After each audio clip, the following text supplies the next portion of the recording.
To us. To this now, the President Cyril Ramaphosa is currently hosting a roundtable discussion at the Union building in Pretoria with various media houses in order to discuss a range of issues. These are live visuals from that discussion.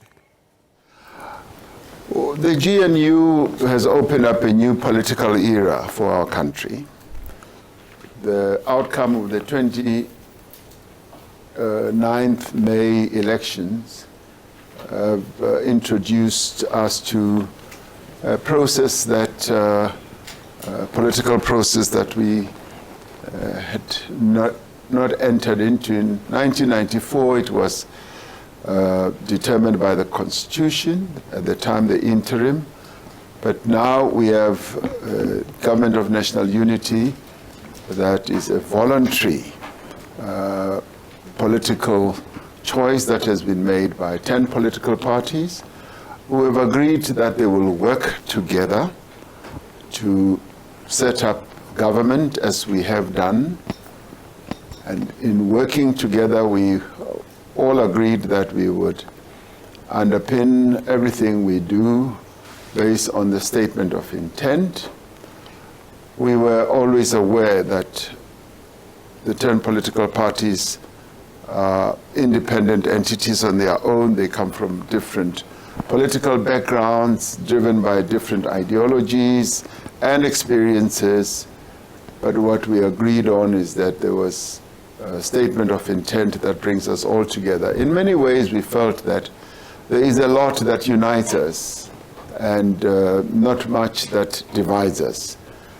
And we agreed that if we were to have differences, we would have a dispute resolving mechanism which we dubbed as sufficient consensus.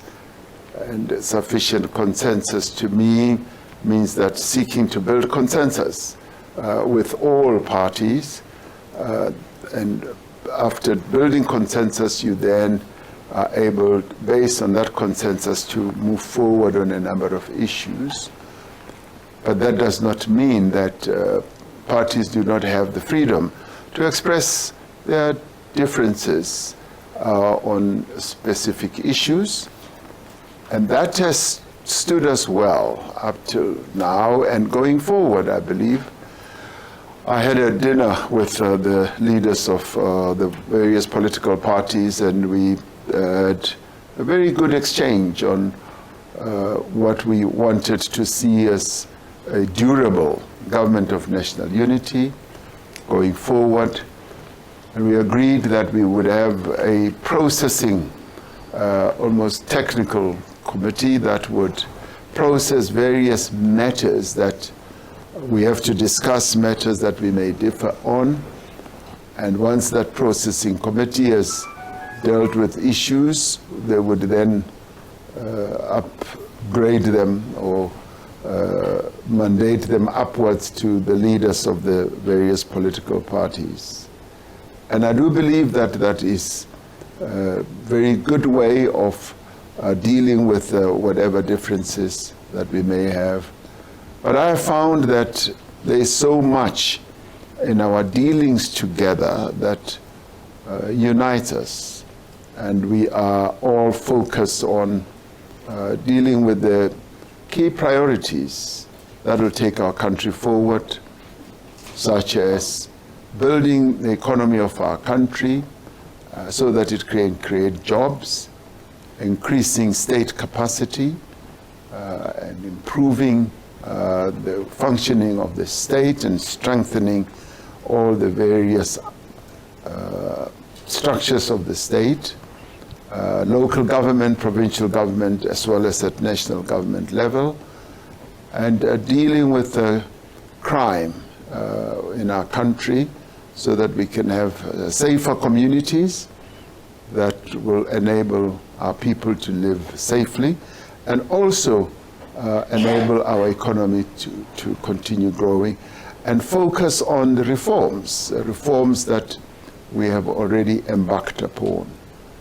And all those things, including having an ethical government that is based on transparency and integrity, all those very key priorities are what is driving the government of national unity. And we are focused on all that. So hence I say there's a lot that unites us, and the few things that we may differ on matters that we have set up a very good dispute or differences resolving mechanisms. As I have said in the past, that any relationship will never always be smooth sailing, and if the parties to a relationship are determined themselves to use Nelson Mandela's dictum that there is always a solution to every problem, a dictum that I have taken to heart, that we will always find solutions for whatever problems that we may have. So that is what I am using as the glue that will be able to hold the government of national unity going forward. And I do believe that we've set up a fairly durable government structure that will be able to address the needs, the aspirations of South Africans in a focused manner. And in talking to all those who I lead in the government, I have said that this government of national unity will, in the end, be measured on the basis of whether it is been able to deliver to the people of South Africa. And I have said it therefore means that we must raise our ambition. Our ambition must be greater than where we are now. We must raise our gaze and above the horizon and look at what can take South Africa to a higher level. And imagine a South Africa with a growing economy where we decrease unemployment, where we deal with poverty, and where we deal with inequality. And I do believe that with the people that we have in the government of national unity and the enthusiasm that they are displaying in tackling their tasks, we should be able to do that. So there is a very positive mood abroad in the country, and it will need to be supported by real delivery and action on our part in the state. So that has infused a lot of hope for me, and I do believe that we now have something that we can lay our hopes on, rather than just general hope without any things that we can take action on. So I think the GNU will work, and I can already see signs and visions of how it will continue to work, and despite whatever challenges that we will have along the way, which you will ask me questions of. Thank you very much, Mr. President. We often give the first question to the public broadcaster, but in recognition of seniority, Praten will have the first bite. Praten? There is a roving mic. Let's give Praten a roving mic. Mr. President, it's been a long day. Thank you for accommodating us. It's good to see you that both your eyes now are healthy. You can see clearly. Thank you very much, Vincent. My first question around the GNU is like two in one, so to speak. When you were signing the Bela bill today, the Minister of Basic Education was not there. Yes. I mean, it's the first time a sitting cabinet minister has not attended the signing of a very key law in the country. And it just made me think, are you actually in charge of the GNU cabinet? If a minister can do that, her department will be mandated to implement this Bela bill. And aligned with that, from what you've just said, can you assure the international community and investors particularly, that this GNU in its current form is actually working and can be sustained going forward. You know, we've had some veiled threats being made about if there's disagreement and it's not in line with the statement of intent, we might consider our participation in this GNU. I mean, we saw John Steenhuisen, the DA leader, yesterday making such statements. The next question, the second question, is you've got about 35 priority reforms that you are busy with under the Operation Vulindlela in trying to modernize the network industries like electricity, energy, transport and logistics. That's a huge chunk. So I was just wondering, what does it take? What does it take to make meaningful reforms? I mean, the current initiatives, there's lots of them, 35. I guess many of them would live beyond your term in office. I mean, you're into the second term, they live and have effect going forward. So when you look ahead, in terms of these reforms, what do you see? On the functioning of the government of national unity, as I said, we come from different histories, different experiences, and are driven by different ideological outlooks as well. And we also have, different expectations. And I would say that the statement of intent is what we use as a foundation. That does not mean that there won't be any differences or actions, but I'd like to say that the government of national unity is durable, and those who may well want to pronounce that we could leave if this doesn't happen, that's wishful thinking. Wishful thinking in that when we all entered the government of national unity, we were very much alive to the exigencies of the current moment. And we, as it were, knew that there was no other choice in terms of what the people of South Africa had determined in their vote, rather than to work together. So in a way, it is almost like the people of South Africa have determined that and forced us to work together. And you could say, well, others could have had a choice. Yes, they could have had a choice, just as they had a choice on a voluntary basis to be part of the government of national unity. And having entered, they now see that this government of national unity is actually aimed at advancing the interests of the people of South Africa. Of course, some of the participants may well want to advance the interests of their constituencies, as they call it. My constituency is the people of South Africa.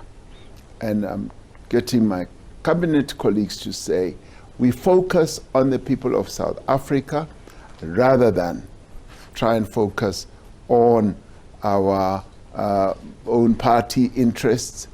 And much as we had manifestos, election manifestos, those election manifestos, yes, exist, but in many ways they are also interpreted and given meaning and life by the statement of intent, which is a framework that is all-encompassing, that deals with the challenges our country faces, that deals with the expectations of South Africans, that deals with the needs of South Africans. So any party that would seek, as a participant in the government of national unity, that would say we are leaving, they are actually leaving the people of South Africa. They are saying, we are leaving you, we are going into the wilderness, because a departure from the government of national unity is really going into the desert, into the wilderness,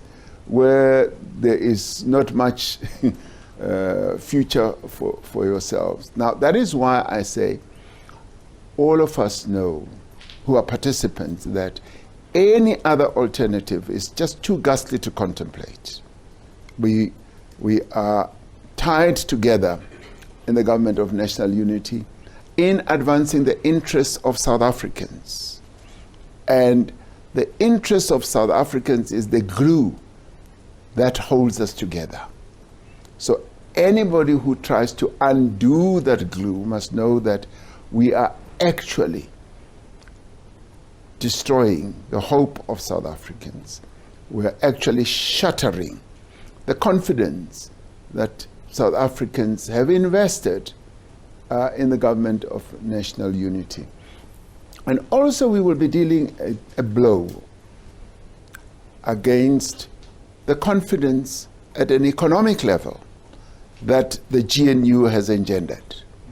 Investors, as they look at what we have constructed, they say this is what we can have confidence in and invest in and take our participation in the economy forward. So, and growth of an economy is largely based on the confidence that investors have.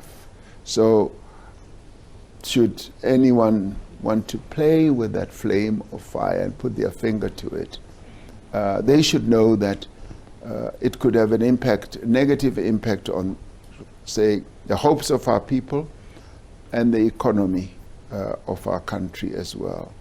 So that is why I continue to repeat that, yes, I have confidence in the durability of the GNU, because anything else is just too ghastly to contemplate. And that's why it will stand the test of time. And in many ways, it is what South Africans wanted when they went to the elections in May. With regard to the reforms, we have embarked on a journey of repositioning not only our country, but also the economy of our country by focusing on areas that have had a negative impact on our growth. We've had negative growth for the longest time. And when we looked at some of the reasons for it, we found that, yes, many of them were of our own making.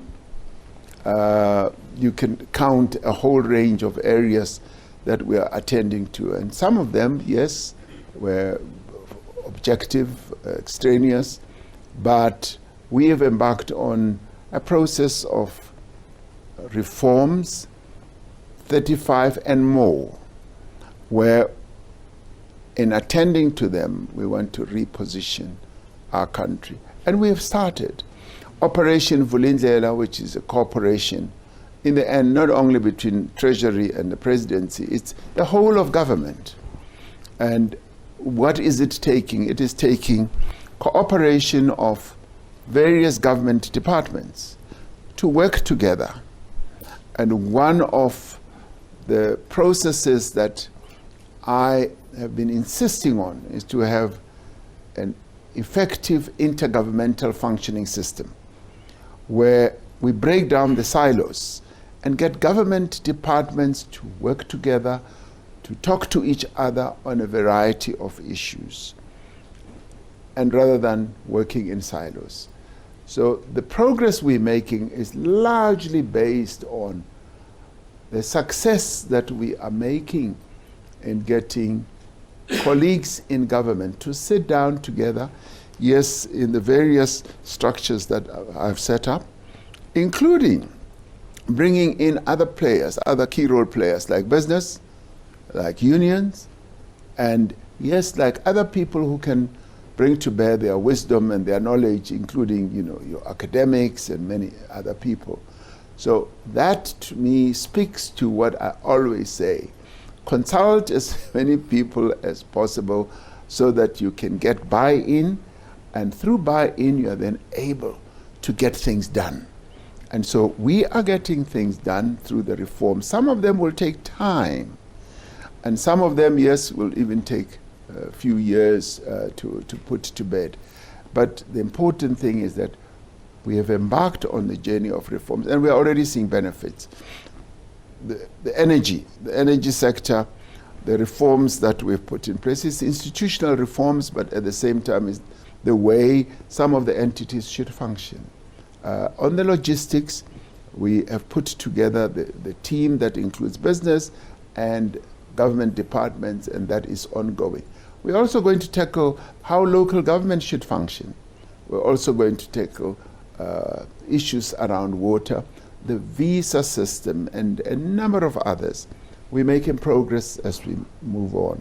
So the reform process is one of the areas where I do believe that we will be able to move the needle and begin to see changes in our country. And already those who look at the functioning of the economy say, if we can remain committed to these reforms, we could have 3.5% growth, and I want us to do much more than that.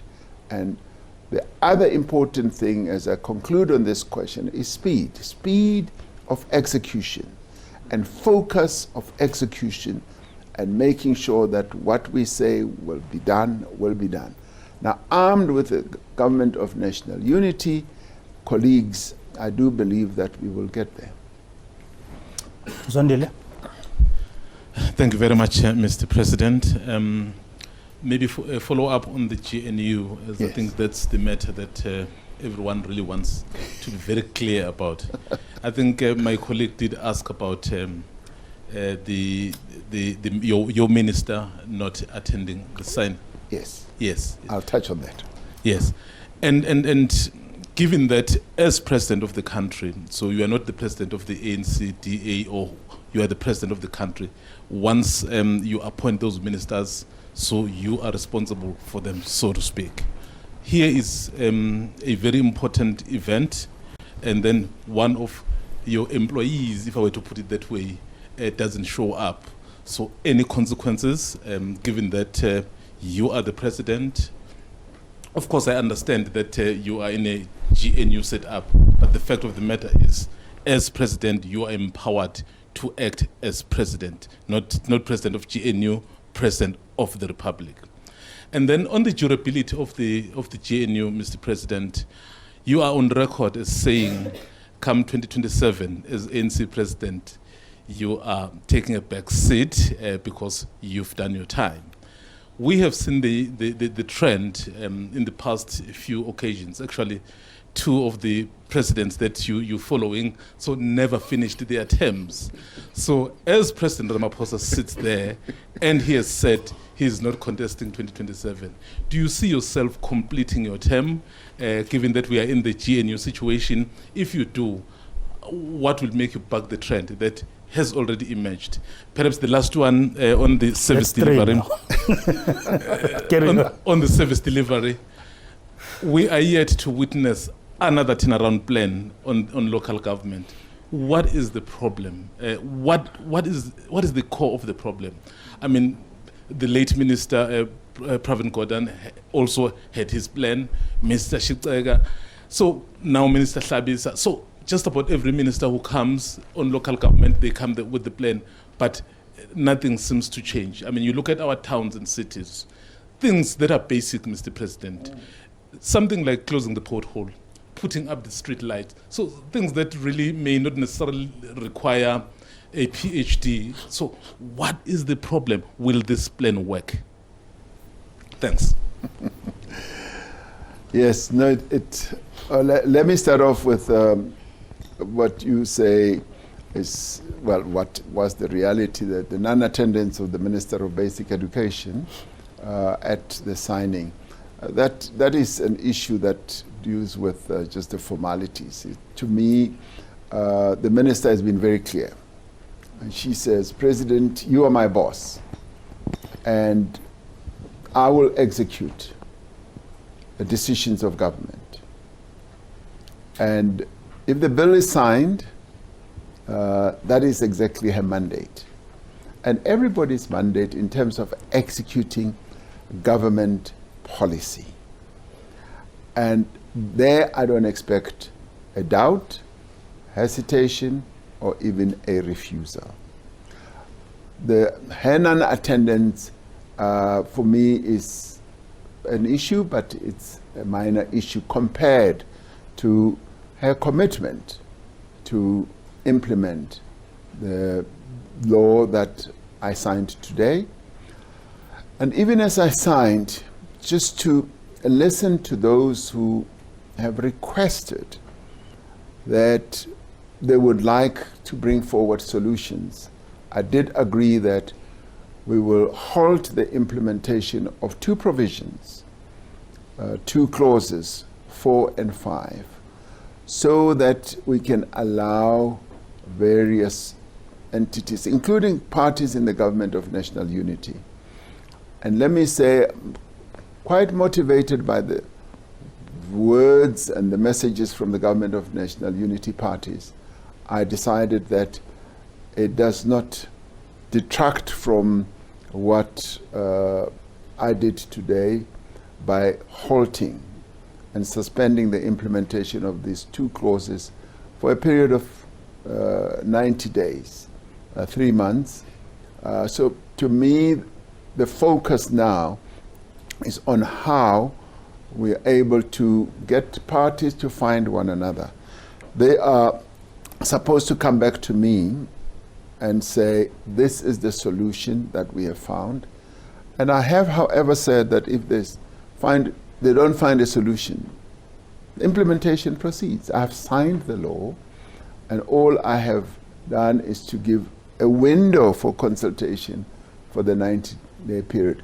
And by the way, this is not the only law or piece of legislation where implementation is suspended on certain clauses. This midday, I had a consultation with Salga, who were raising issues about the electricity amendment bill. And they were raising the issue of the erosion of the revenue base of local government through the reforms that we have inaugurated. And their request was we would propose that you suspend the implementation of the definitions clause so that for now it reverts back to what it has been in the past while they find a solution. And once they found a solution, they'll come back to me so that we can then sign on the full implementation. So it's not something unusual, and it's not about giving in to any form of pressure. It's about being very understanding, listening, and being able to give people the time, space, an opportunity to find one another and to try and reach agreement. Will I finish my term? I intend to. But in the end, I am elected by members of my party.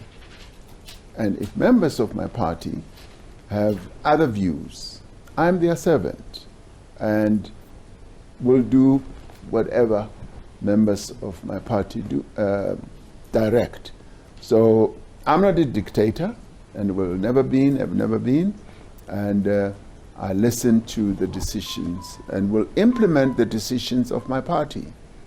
So that for me is a given, and what has happened in the past is in the past. We are now in the present, and members of my party elected me for a full 5-year term, and I committed when I accepted nomination and being elected that I will serve, and I am here to serve, yes, the party, but overall the people of South Africa.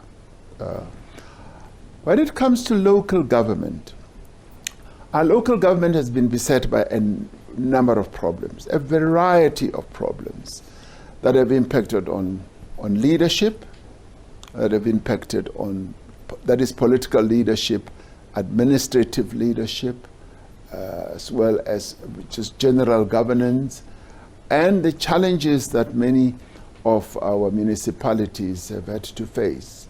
A number of municipalities don't even have a revenue base.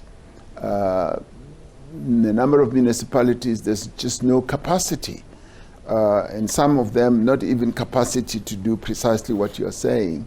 And there's been corruption. There's been fraud and corruption. and the misdirecting of public funds.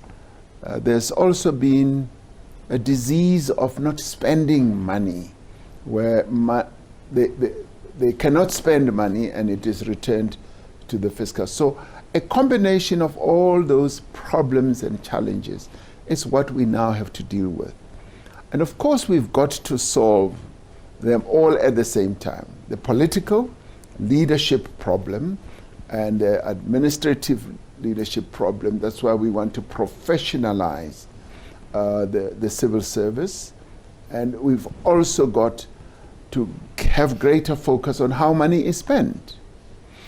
And through our laser focus now on issues of fraud and corruption, we are going to continue reducing incidents of corruption as more and more people are, followed up, and more and more people are investigated, and it all leads to prosecutions and tightening that up. But more importantly, I see the government of national unity, which is a combination of all parties, playing a key role in terms of addressing the political leadership issues. And I also want to see our local government focusing more on the important issues, yes, service delivery, but also being centers of economic development. We've hardly focused on that, and I want to now change the focus of our local government players to be on economic development. When you look at countries that have done well, China is a case in point. They focused on local economic development, and to grow the economy and get a conducive environment and climate for investment at the local level, which then can be extrapolated to the top, the national level. And of course, the national level must also create the laws, the climate, the reforms that are necessary to enable economic growth to be engendered also at the local level. So if we can focus on that, and Minister Tlhabisa and his deputy ministers are going to be focusing on that. They're meeting with their colleagues, the MECs and all that. So we will come up with a number of solutions to address the challenge of local government, because it is one of the key priorities of the government of national unity in terms of our statement of intent. Can we get the mic to Carol? Carol Payton. Carol is over here. There's the mic. Thank you. Good afternoon, Mr. President. Hi, Carol. Thank you, Vincent. My first question is about the GNU. Okay, this process committee, technical committee that you're talking about, Yeah. is as a dispute resolution kind of committee.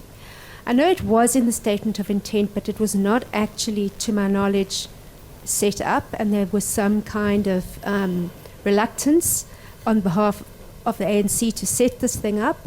How will it work? What will it do? When you say is it a clearinghouse? What goes into that committee?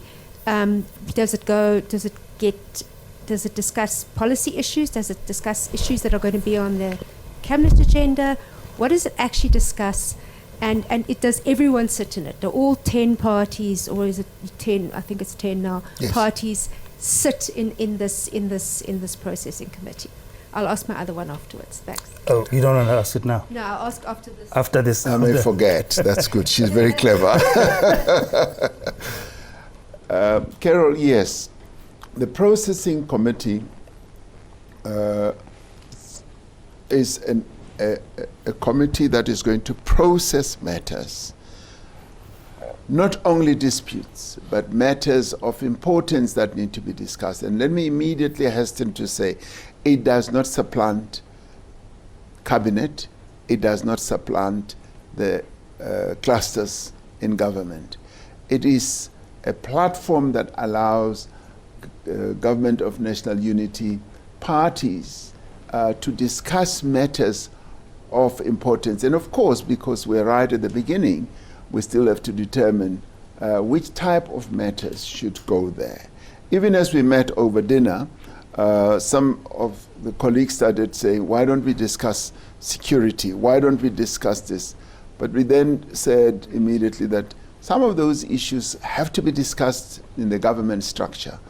We should start delineating issues of importance to us. And one of those, for instance, would have been, Carol, once I took the decision to suspend 4 and 5 of the Bella Act, I took it upon myself to call them all. I tried calling them all. I didn't reach all of them because some of them were traveling in Russia and all over. I felt it behoved on me to communicate with my colleagues to let them know what my approach is going to, and my decision was on the Bella Act, so that they are not surprised when they hear it in the media. And those I spoke to were very appreciative, even if they were not part of the actual different view collective. So we will, as we move on, as we cross this river, we will feel our way on the stones and know which issues will be discussed there. And where there are going to be issues of difference and disputes, they will also be discussed there. But issues that have to be handled in government will be handled in government. So it's kind of difficult right now to say which issues. The good thing with all that is that it opens channels of communication. That, to me, is what's important, that we are able to talk about issues before they become big issues that can cause problems amongst us. There's nothing as good as communication and consultation, even at that level, because that tends to smoothen the way of getting approval, of getting agreement, even at another level, be it government level. So that is what will happen. If there are disputes, as there will be, through this processing structure, we will be able to handle those. Will all parties participate? Yes. Even those that are not in the executive will also participate, as they are part of the parties that sign the statement of intent. So there's going to be a very good balance when it comes to that. This isn't my second question, but will the NHI be discussed there? It's not my second question. Well, let me say to you, the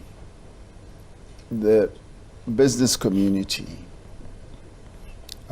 Business Unity South Africa, written me a letter, and they have said, President would like to discuss the NHI with you. And I had a long discussion with the Minister of Health. And I said to him, we must never say to South Africans, we will not meet you, and we will not discuss anything with you. So anything can be discussed, because it is in discussing matters that you are able to find solutions. Those who say, no ways, I will never talk to you, always run into serious problems. So yes, the NHI will be discussed with business this coming week, and we will see what solutions or proposals are put forward. I'd like to hear their views, but I'm actually going to say, don't bring me problems, bring me solutions. And that is how I underpin my approach to problems with. Even with ministers, I'm saying to them now, please don't bring me problems. I want solutions. And you can then categorize the solutions into various options. You can say, President, this is the best option, this is the medium one, and this is the worst one. And as you do that, cost them all. What is the political cost going to be? What is the economic cost? What is the social cost going to be? So that I have found to be one of the better ways of approaching solving of problems. So, answer your question directly, yes, it will also be discussed. Thank you.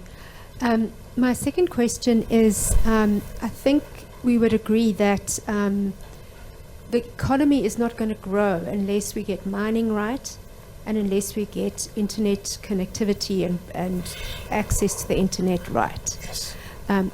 But at the moment we've got a Department of Minerals and Energy that took 5 years to put together a tender for a cadastral system. It doesn't seem like the most equipped organization to do what's needed. We also have a policy, a mining jurisdiction, that requires now a 30% equity to black shareholders who cannot pay for it, plus a 10% free carry. No other mining jurisdiction has that.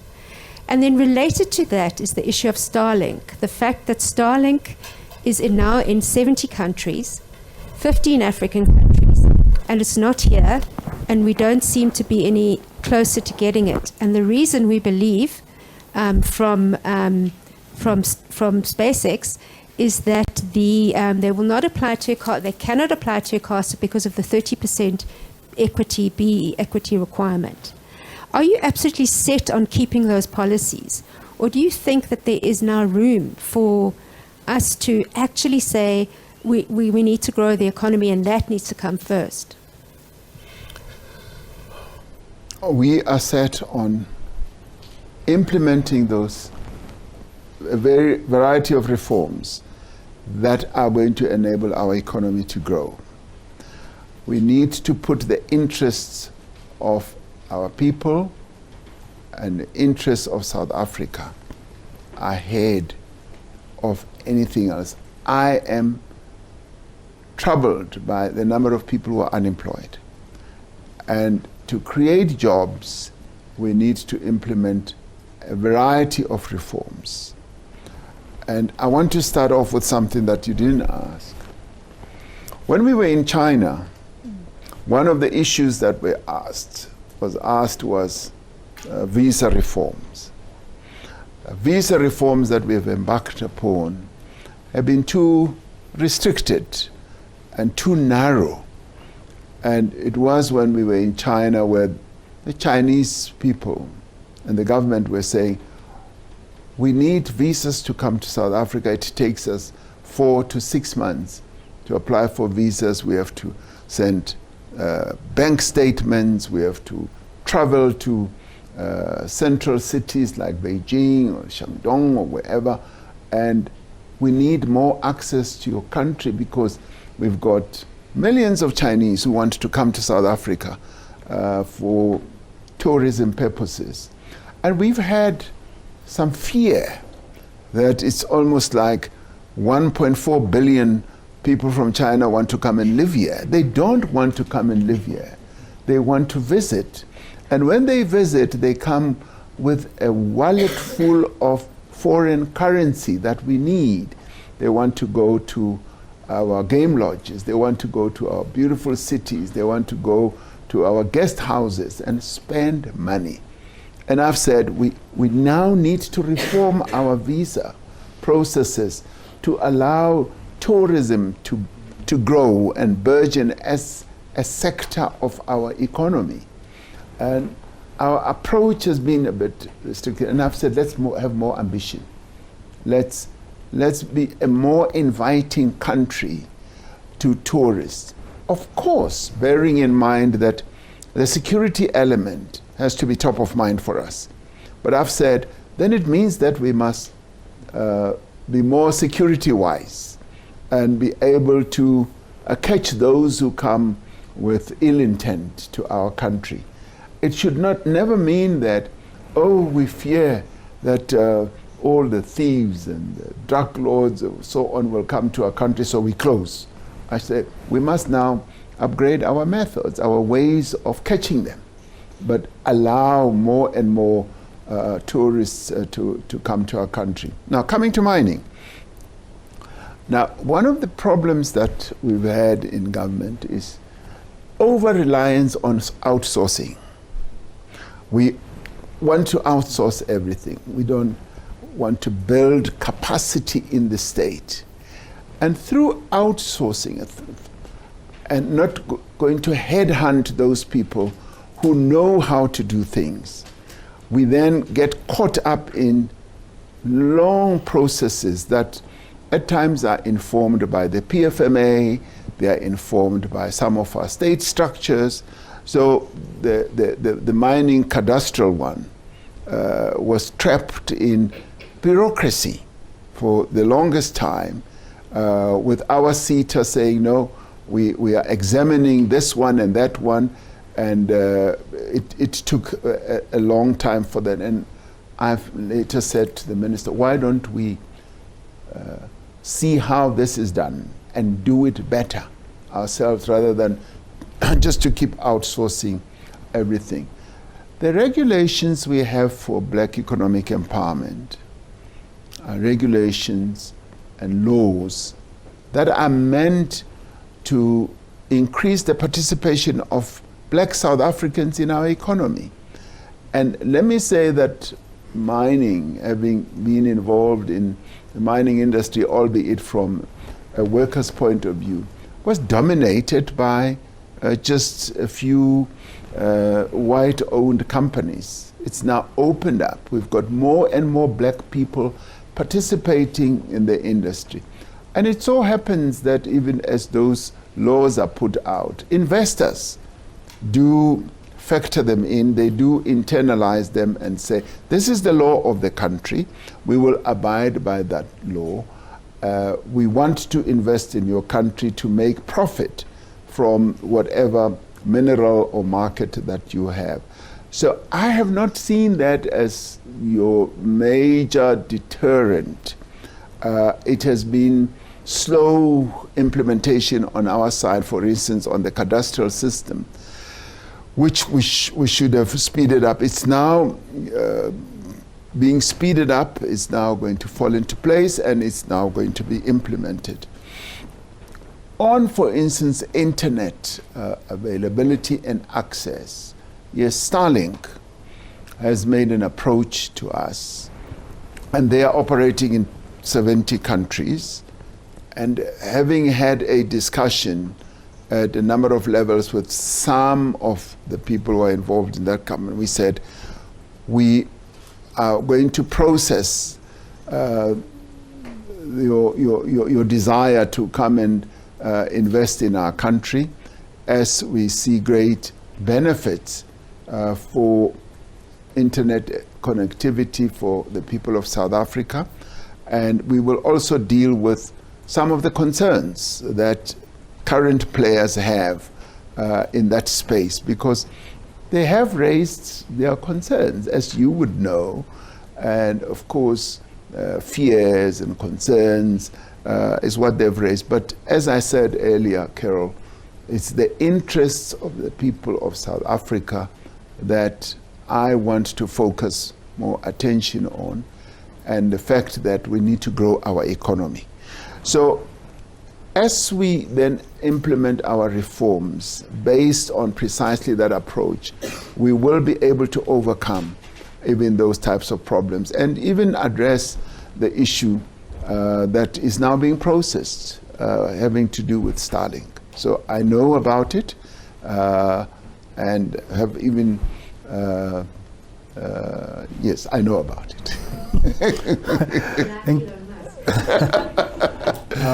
Let me say to you, I have had, Elon Musk is South African born American now. I have had discussions with him and have said, Elon, you've become so successful and you are investing in a variety of countries. I want you to come home and invest here. So he and I are going to have a further discussion about a variety of things. Whatever one may think about him, he is a hugely successful business person, and having had those discussions with him to advance the interests of South Africans. And he runs widespread businesses. And in many ways, he's already invested in South Africa through his X online process, which used to be Twitter. So he's already present in our lives as South Africans. So I will be taking further discussions about how we can attract Elon Musk to come and invest here in South Africa. Okay, can we take the mic to Haja Omarji? Good afternoon, Mr.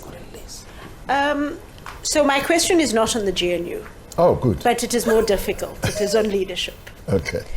I'm glad you said Nelson Mandela's whispering in your ear again. When he is. I'm glad you laid the ground for the consequences should the GNU fail. But when you came, before you were in this high office, you promised to be the bus driver, the pilot that navigated us into the Hudson, run government like the CEO. And the lived experience of South Africans did not change significantly enough. And perhaps your public service was also want to go slow, and workers want to go slow. That's why the ANC did badly. So I want to know how hands-on you intend to be with the GNU. Because it's what you pulled off with the GNU, what you pulled off with the BRICS expansion, most people thought impossible until it was done. But on issues of service delivery at local government level, immigration, health, education, cost of living, in a country where we have cows and chickens, we shouldn't be paying the prices we are for eggs and cheese. We need you to be hands-on on the issues and not just say, I've appointed a minister. Because even some of the business people I speak to, Mr. President, say to me, they still today believe you know the right thing to do. But you don't do it until the crisis has already done the damage. So I want to know what the way forward is in terms of your hands-on role. And then as an addendum to that, workers in the public service, I argued for some time before elections, want to go slow. Doing not every public servant, but from frontline officers, Home Affairs, SASA officers, schools, hospitals, they were still operating as though we were in COVID-19, or they were constantly offline. They were doing as little as possible. So how is the GNU going to succeed if you still have the same governance structure running it?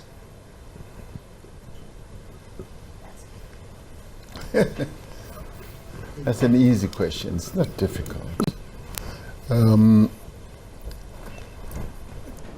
We now have a new political dispensation, or era, as it were, with the involvement of a variety of people from different political parties, many of whom have already started demonstrating that they are so enthusiastic, almost like new brooms, to sweep in a room, and their vigor is something that one is always in great admiration of. And that leads to a government process that is going to just keep on getting better. Some of the ministers who've come in have come to me and said, oh, President, in this department, we've got such good people. This DG is so good. And in others, they say there's a lot of improvement that needs to be done.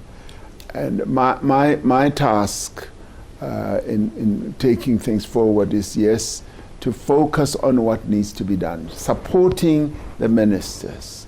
I've appointed the ministers, yes, to do the work, but at the same time, I will not seek to lose focus on what needs to be done. What we've sought to do in the past 5 years, or in the last term, is to put in place systems to repair the damage that was done in the past. And I must admit that that has taken quite a bit of time, more time than what one would ordinarily have anticipated. But I think we're now becoming more and more well aware of what really needs to be done.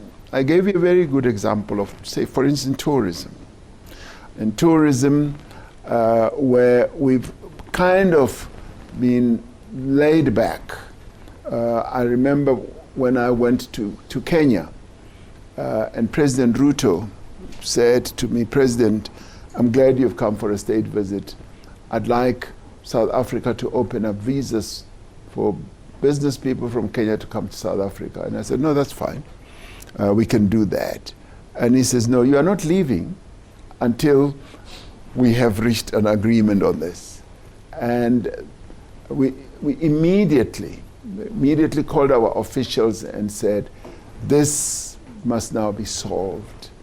And so what did we do? We increased the tempo, we increased the focus, precisely what we're now going to do with a number of countries, for instance, like China, and a number of others, because we already know what needs to be done to increase our level of economic growth. Similarly with what we need to do with the reforms, similarly with what we need to do with addressing the priorities that we have set up. And I would like to say that there's increased tempo, there's increased vigor now, because we've spent the better part of the past term putting in place systems and mechanisms that would enable us to know how we repair the damage that was done in the past, and how we can then press a number of levers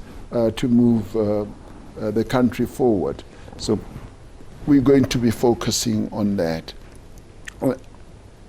And I'm in a way blessed that I have a team of ministers who say that the GNU must be seen to be having a real positive effect. If we don't do so, the people of South Africa are going to judge us harshly. So infused with that type of approach, I do believe that we will be able to make progress. I firmly believe that. All right, we're going to come out of that. That was President Cyril Ramaphosa. They're engaging members of the media at the Union buildings on various issues, of course, at the back of him signing the Bella Bill earlier on this morning. He did speak about various matters pertaining to the GNU, especially on the absence of Basic Education Minister from the signing. On this, the president said that these are actually just part of the ruptures within the GNU as they try, of course, and propel a way forward and find each other on such matters due to their very different political ideologies and policies that they now have to consolidate as one. He said he believes in the GNU and its durability, and that those who are already singing its demise will be very disappointed. He said he will still implement the decisions of his party, but overall, the people of South Africa. The president is also expected to make his way to the home of the late Pravin Gordhan to pay his final respects.